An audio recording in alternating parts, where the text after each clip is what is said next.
Hello friends, tomato bath ఉప్మాని సాఫ్ట్గా పొడి పొడిగా ఎలా చేయాలో చూసేయండి.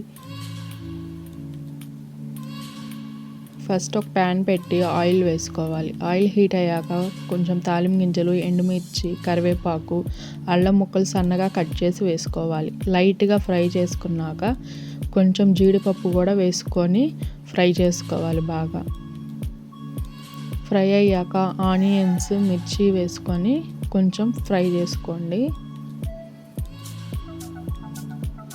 ఆనియన్స్ అవి ఫ్రై అయ్యాక ఆలు, టమాటో, క్యారెట్ పీసెస్ని సన్నగా కట్ చేసి వేసుకోండి. ఒకసారి కలిపెట్టేసుకోవాలి.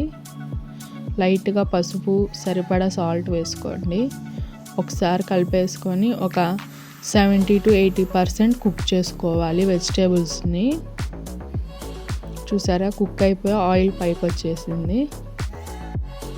1 కప్పు బొంబాయి రవ్వకి 2 కప్స్ వాటర్ పడతాయండి. వాటర్ వేసుకున్నాక ఒకసారి కలబెట్టుకొని మూత పెట్టేసుకుందాము.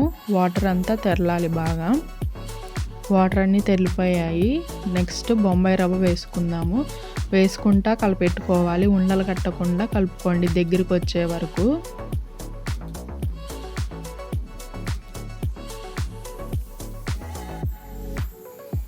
దగ్గరికి వచ్చే వరకు కలుపుకున్నాక లైట్గా నెయ్యి వేసుకుందాము ఫ్లేవర్ కోసం.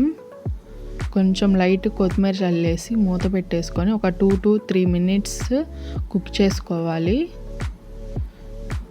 ఒక్కసారి ఫైనల్గా కలిపెట్టేసుకుందాము. రెడీ అయిపోయిందండి మన టమాటో బాత్ ఉప్మా. ఈ ఉప్మాకి లైట్గా లెమన్ వేసుకొని కారపొడితో తింటే కూడా చాలా బాగుంటుంది. అలాగే పల్లీ చట్నీతో తింటే కూడా చాలా బాగుంటుంది ఫ్రెండ్స్. నా వీడియో కనుక నచ్చినట్టయితే లైక్ చేయండి, షేర్ చేయండి. Please subscribe my channel. Thank you.